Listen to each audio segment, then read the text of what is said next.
Do not call me Naomi, she told them.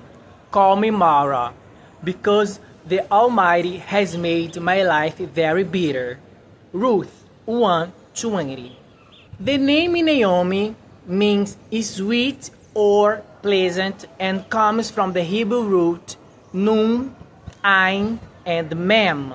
In this context, it could be understood as my beloved, my sweetness, or my favorite one. Mara, on the other hand, refers to bitterness and serves as the direct opposite of Naomi. In this verse, this contrast is used as a play on language, emphasizing the depth of the character's sorrow. Hello everyone, welcome back to Polyglotismo do Mestre Tiota's channel, where language barriers don't stand a chance, especially for those who follow the instructions of Mestre Tiota. In today's video, I'm going to share with you a project I developed for the Federal University of Rio de Janeiro, an analysis of the Book of Ruth. Here in the video, I'll just show a screenshot of the academic paper, but you can access the full version on my GitHub. Before diving into the analysis, let me briefly summarize the story. The Book of Ruth tells the story of a Jewish family that left Bethlehem during a time of famine and moved to Moab, a foreign land. Their father, Elimelech, dies there, and his two sons marry Moabite women, Orpah and Ruth. But then, after 10 years, they also die. Only Naomi, the mother, and her two daughters-in-law remain.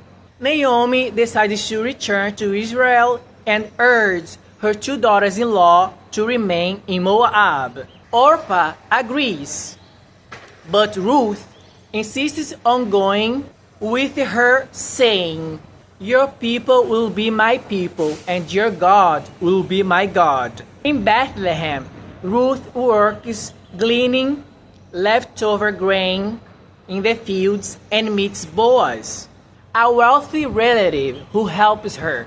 In the end, Boaz marries Ruth, fulfilling a Jewish law that protected widows. The most remarkable part, this poor Moabite woman becomes the great-grandmother of King David.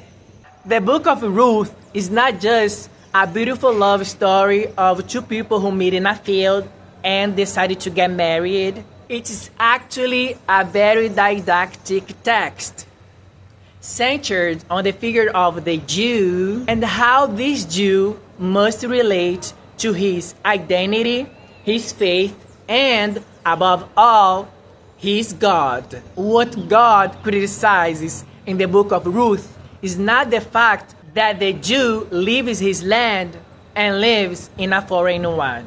That, in general, is not condemned. What the text warns against, a theme not just echoed in Ruth, but throughout the Hebrew Bible, is the danger of becoming corrupted by the surrounding environment and break that covenant. As I strive to affirm in my analysis, the point in the Book of Ruth is not to affirm ethnic exclusivity, as if Jews were superior or set apart in an elitist way, but rather to emphasize that the people of Israel carried an identity, a culture, a language, and above all, a God. Likewise, the neighboring peoples, in this case the Moabites, had their own identities, cultures, language, and gods. The Book of Ruth, therefore, invites deep reflection on the clash between belief systems and spiritualities, something clearly represented in the figures of Naomi's daughters-in-law, Orpah and Ruth.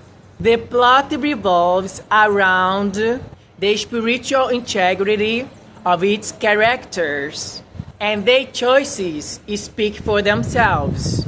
Ruth, the Moabite, chooses to align herself with the faith of the faithful Jew, represented by the figure of Naomi, embracing belief in the one true God, a God who reveals himself in many gifts. Orpah, by contrast, returns to her people in the midst of crisis and pain, reaffirming her ties to the gods of her peoples. Chemosh, god of war, Baal-peor, god of fertility and lust, Ashtaroth, goddess of seduction, love, desire, among others. This conflict of faith becomes evident in the dialogue between Naomi and Ruth. In Ruth 1:15-16. "Look," said Naomi, "your sister-in-law is going back to her people and to her gods. Go back with her." But Ruth replies, "Don't urge me to leave you or to turn back from you. Where you go, I will go, and where you stay, I will stay. Your people will be my people, and your God, my God." In addition, the beauty in the Book of Ruth lies not only in its harmonious ending, but also in a divine calling for our attention to go beyond spiritual alliances. Equally important is the care for the orphan, the widow, and the foreigner.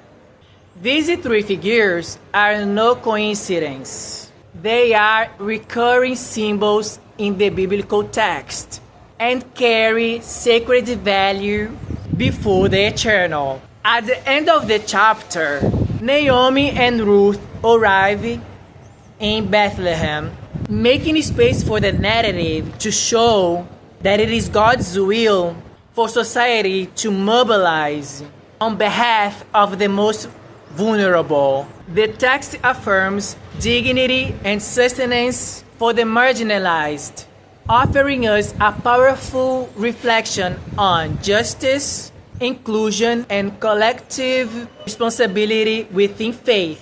In other words, the Book of Ruth is not just about a marriage. It's about a commitment to God, to one another, and to those unseen by society.